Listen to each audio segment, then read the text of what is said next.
Los cuernos malditos. Actualmente tengo 63 años.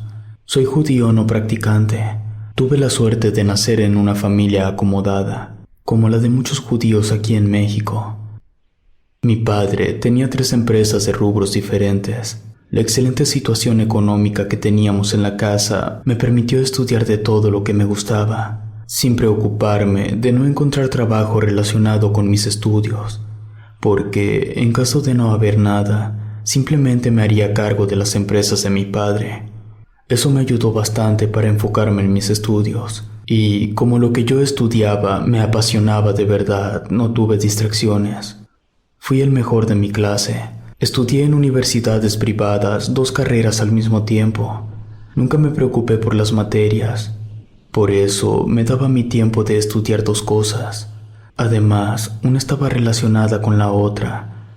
Adicional a eso, poseo varios posgrados y diplomados.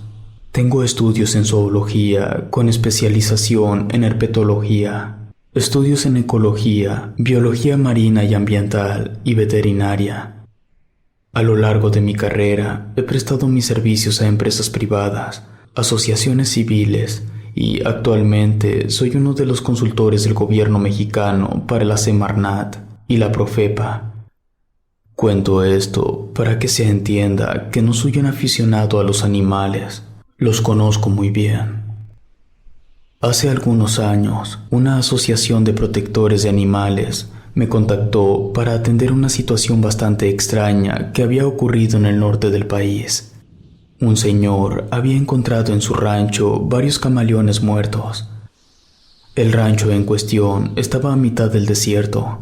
Lo raro eran los camaleones. Era un tipo muy particular. Eran camaleones rinocerontes. Estos animales tienen 3 cuernos bastante grandes, considerando el tamaño del animal.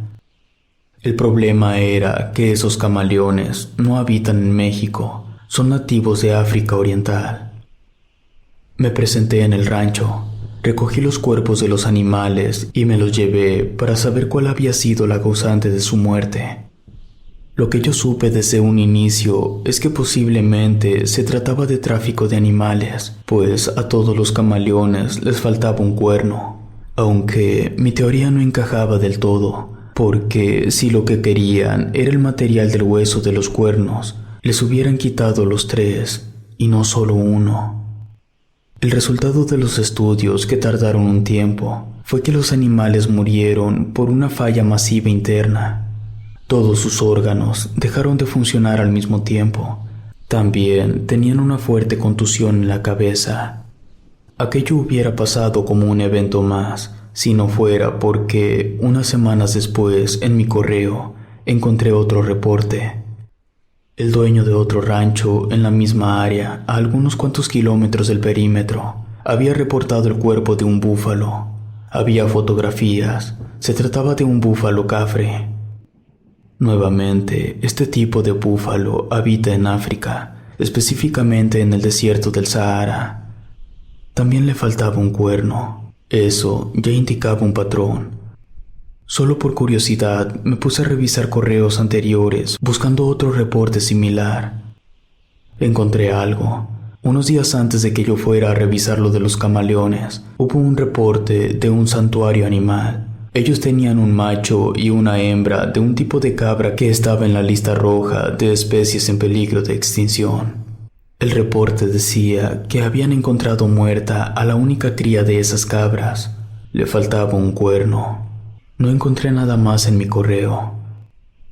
Me quedé intrigado, así que hice algunas llamadas a reservas ecológicas y lugares de ese tipo para ver si habían sufrido situaciones similares.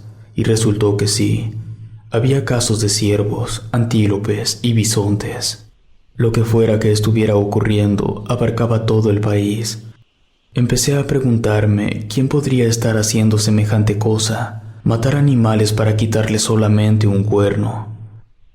Al igual que cualquier mexicano, yo tenía noción de historia sobre todo tipo de cosas de naturaleza paranormal. Así que, en verdad, empecé a considerar que alguna secta satánica podría estar detrás de todo esto. Así que, tratando de encontrar alguna justificación o motivo para que alguna secta estuviera recolectando cuernos de animales, me puse a investigar qué tienen de especial los cuernos en el mundo de lo esotérico. Encontré cosas muy interesantes. Por ejemplo, en muchas culturas antiguas de diferentes partes del mundo, los cuernos solían formar parte de la apariencia de deidades relacionadas con la fertilidad. Allá por el Medio Oriente, los seres y criaturas que poseían cuernos eran aquellos que tenían algún tipo de relación con el infierno, con algún demonio o directamente con el diablo. En la Edad Media, los cristianos utilizaban los cuernos para representar que alguna persona u objeto estaba o estaría sufriendo algún tipo de posesión demoníaca. También está la cornucopia, conocida como el cuerno de la abundancia, que, como su nombre sugiere, simboliza la prosperidad, la buena fortuna, el poder y la grandeza. En aquellos años, mi abuela, que obviamente también era judía, aún vivía y yo le comenté lo que estaba pasando y que yo estaba buscando alguna explicación. Entonces, mi abuela me habló de varios versículos de la Biblia. Éxodo 19:13. Ahí se hablaba del sonido del shofar, que es el cuerno de Dios, y lo utiliza como señal para llamar a quienes creen en él. También me habló de Levíticos 25, del 9 al 10, del Arca de la Alianza, de Jueces 6:34 y de Salmos 47:5. Mi abuela también me dijo que hace demasiados años en Israel, cuando se realizaban las ceremonias religiosas, se usaba el cuerno de una cabra salvaje, se le decoraba con ornamentos de oro y con eso anunciaban la llegada del año nuevo, entre otras cosas. Entonces, entre mi abuela y yo, llegamos a la conclusión que debía tratarse de una secta satánica de herejes que estaba paganizando el uso de las cornamentas de los animales, que posiblemente estaban preparando un gran ritual sacrílego con finalidades profanas. Quizá, debido a los diferentes significados que se les daba a los cuernos, esa secta estaba planeando un ritual de fertilización para intentar que nacieran encarnados varios falsos profetas para que ayudaran a la secta a seguir creciendo y aumentando en seguidores. Por supuesto que todo esto que les cuento quedó como una plática no oficial entre mi abuela y yo. Al menos de mi parte, no existía una intención de contarle a nadie nuestras conclusiones, porque aunque pareciera que tenían sentido, eran bastante rebuscadas. Pero mi abuela me insistió para que yo fuera con el rabino y le comentara todo lo que estaba pasando. Dejé pasar algunas semanas y cuando tuve un espacio en mi agenda fui a visitar al rabino. En cuanto crucé la puerta, lo primero que hizo fue empezar a lanzarme un sermón sobre el por qué yo debería acercarme a Dios y eso. Cuando por fin me dejó de hablar, le dije que estaba ahí por recomendación de mi abuela y quería su interpretación de ciertas situaciones sospechosas que estaban ocurriendo en todo el país. Él se sorprendió. Supongo que no era normal que alguien acudiera con él para tratar un asunto de semejante envergadura. Me invitó a tomar asiento. Me ofreció algo de tomar. Él se sentó frente a mí y me pidió que le explicara todo. Al final, el rabino me dijo que sí era posible que algo muy grande estuviera detrás de todo eso, pero que no necesariamente lo que iba a ocurrir era tan grande, porque Dios no pone piedras que no puedan ser movidas. Yo le pregunté qué era lo que debía hacer. Me respondió que solo debía estar con los ojos y los oídos muy abiertos, porque pronto ocurriría algo más, que Dios me había elegido como testigo de la maldad. Salí de ahí muy molesto porque solo había escuchado palabrería, no me servía de nada, no me ayudaba a descifrar ni entender lo que estaba pasando. Pero unos cuantos días después, me llamó un amigo que trabajaba en un zoológico. Me dijo que había pasado algo muy raro con algunos animales y quería mi opinión. Viajé al lugar. Yo esperaba encontrarlo cerrado, pero no. seguía estando abierto al público. Adentro me encontré con mi amigo y le pregunté dónde estaba eso que quería que yo viera. Me dijo que a esos animales ya los habían retirado de la exhibición y que los tenían en otra parte. Me llevó a una bodega muy amplia y ahí vi a 4 animales muertos: un buey, una gacela, una jirafa y un lagarto cornudo. A todos les habían arrancado un cuerno. Le pregunté a mi amigo si tenían cámaras que apuntaran a las áreas donde estaban los animales. Me dijo que sí, pero que las grabaciones de esas cámaras sufrieron una falla y no guardaron lo ocurrido durante 3 minutos, y los animales mueren en ese lapso de tiempo no almacenado. Pero, afortunadamente, el guardia que estaba monitoreando las cámaras pudo ver todo en tiempo real.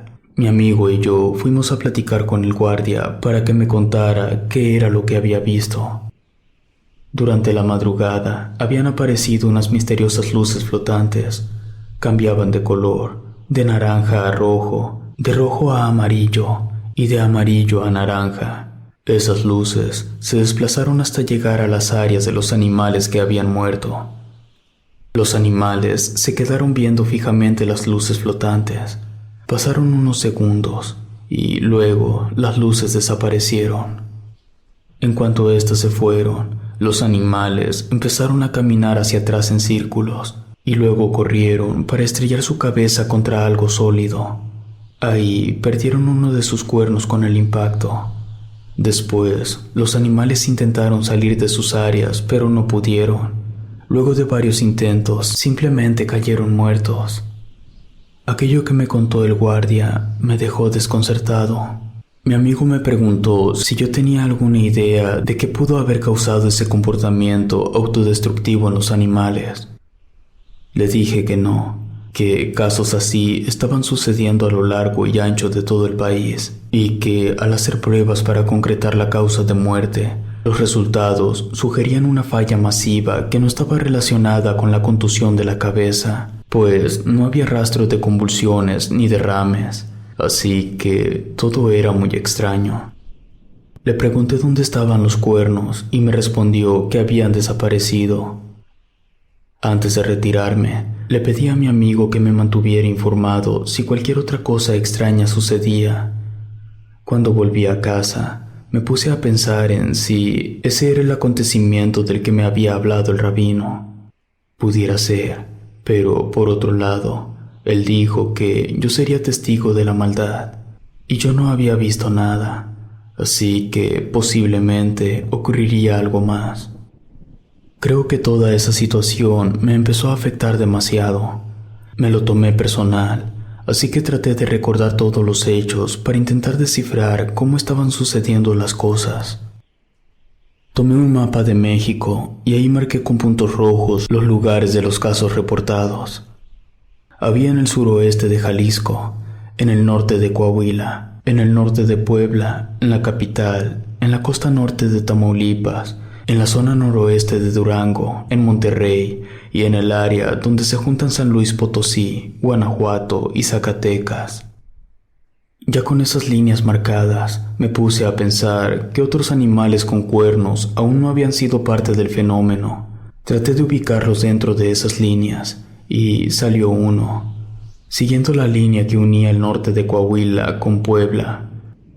Pasaba por el área donde habitaba la lagartija cornuda, es decir, el norte de Veracruz, en la Huasteca Alta. Así que, teniendo mi agenda libre, viajé hasta el municipio de Chalma y me moví a una de las localidades de ahí. Es importante mencionar que, al menos en aquel entonces, no vivía mucha gente en ese lugar. La poca urbanización que había estaba muy sola. Le pagué a un muchacho para que me ayudara como guía, ya que mi plan era caminar por los alrededores y cubrir algunos kilómetros buscando cualquier cosa rara. Mientras caminábamos por la tierra y entre los árboles, el muchacho me preguntó qué era lo que yo buscaba. Le dije que mi plan era encontrar una lagartija cornuda muerta y sin un cuerno.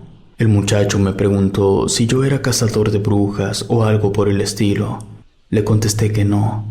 Él me miró muy raro y me preguntó que entonces, ¿por qué estaba buscando eso? Antes de responderle, yo le pedí que me dijera qué tenían que ver las brujas. Me respondió que en esa área de la Huasteca abundan las bolas de fuego y que cuando atacan los ranchos o propiedades con animales, solo les arrancan una pata, la cola o un cuerno. Le pregunté cómo eran esas bolas de fuego. Me respondió que no tenían un color definido, sino que alternaban entre el rojo, el naranja y el amarillo. El muchacho me volvió a preguntar por qué yo andaba buscando una lagartija muerta con un cuerno arrancado. Le conté a qué me dedicaba y qué era lo que estaba pasando con los animales. Él se quedó muy serio y me preguntó qué era lo que yo pensaba que estaba pasando. Le dije que mi suposición era que se trataba de alguna secta. Él dijo que parecía más probable que se tratara de brujas. Le pregunté cómo era posible que un grupo de brujas se pudieran desplazar por miles de kilómetros en cuestión de días. Me dijo que la respuesta era simple, que las brujas se podían transformar en extraños y feos pájaros, y que en esa forma de ave podían cubrir grandes distancias en muy poco tiempo. Me quedé en silencio por un momento en lo que trataba de procesar esa información para poder hacerla encajar con todos los demás acontecimientos. Luego le pregunté de dónde se supone que saldrían esas brujas. Me respondió que de la Cueva del Diablo, ubicada en Catemaco. El muchacho y yo continuamos recorriendo el terreno. Nos alejamos bastante de la comunidad. Entonces llegó la puesta de sol. Él dijo que lo mejor era regresar. Pero en ese momento, a lo lejos, entre los árboles, pudimos ver que estaban emergiendo varios destellos de luz. El muchacho me agarró del brazo y me dijo que me quedara quieto, que esas eran las brujas en forma de bolas de fuego. Entré en pánico. Nunca me llegué a imaginar que algún día yo tendría un encuentro con criaturas paranormales. El muchacho me dijo que podíamos seguir avanzando, siempre y cuando lo hiciéramos despacio, sin hacer ningún ruido. Y sobre todo, que por nada del mundo debíamos voltear a ver directamente a esas bolas de fuego, porque si alguno de los dos lo hacía, ambos estaríamos muertos. Yo quería rodear, sacarles la vuelta a esas cosas, pero el muchacho dijo que esa no era una buena idea, pues las brujas se darían cuenta y podrían perseguirnos. Así que empezamos a caminar muy despacio. Cada vez nos íbamos acercando más y más a las bolas de fuego. Llegamos a estar a menos de 10 metros de esas cosas. Solo les pasamos por un lado y empezamos a alejarnos. Conseguimos volver a la localidad sin ningún problema. Yo no tenía dónde pasar la noche. El muchacho me dijo que ahí en la casa donde él vivía, que era de sus padres, había una hamaca, que ahí podía dormir, y acepté la invitación. Más tarde, le pregunté exactamente cómo las brujas mataban a las personas. Yo quería saber si también les arrancaban alguna extremidad, igual que los animales, pero me dijo que no, que a los humanos los convertían en montículos de rocas. Al día siguiente, mientras viajaba en el autobús de regreso, cuando ya habíamos avanzado más de 30 kilómetros, yo estaba viendo por la ventana, y a la orilla de la carretera estaban varias lagartijas cornudas muertas. Les faltaba un cuerno. Esos animales habían recorrido decenas de kilómetros para morir, y no tenía idea de por qué. Pero ya no quería seguir investigando. Había sobrevivido al encuentro con unas brujas. No quería arriesgarme a que en el siguiente encuentro ya no saliera con vida. Al final, me quedé con más preguntas que respuestas. En cuanto volví a casa, me reuní nuevamente con el rabino para contarle todo. Yo quería saber si haber estado frente a frente con las brujas era la señal de Dios, y de ser así, quería saber qué se supone que eso significaba. No quiero aburrirlos con la vaga explicación que me dio el rabino. Basta con que sepan que no me convenció para nada. Entiendo que todo esto puede ser algo complicado de digerir, A mí me costó mucho trabajo. Sé que a nivel esotérico hay mucho que yo no entiendo ni entenderé jamás, pero a nivel científico, lo que más me llamó la atención fue el patrón de comportamiento que presentaron los animales que eran víctimas de esas bolas de fuego. Eso pudiera explicarse comprobando la presencia de alguna espora o algún otro tipo de microorganismo. Pero como dije, yo dejé todo ese asunto por la paz. Y por último, las líneas trazadas en el mapa formaban un pentagrama. Y esto pueden comprobarlo por ustedes mismos. Si te gustó este relato, por favor suscríbete activando la campanita de notificación. Muchas gracias por tu apoyo. Relato escrito y adaptado por Ramiro Contreras.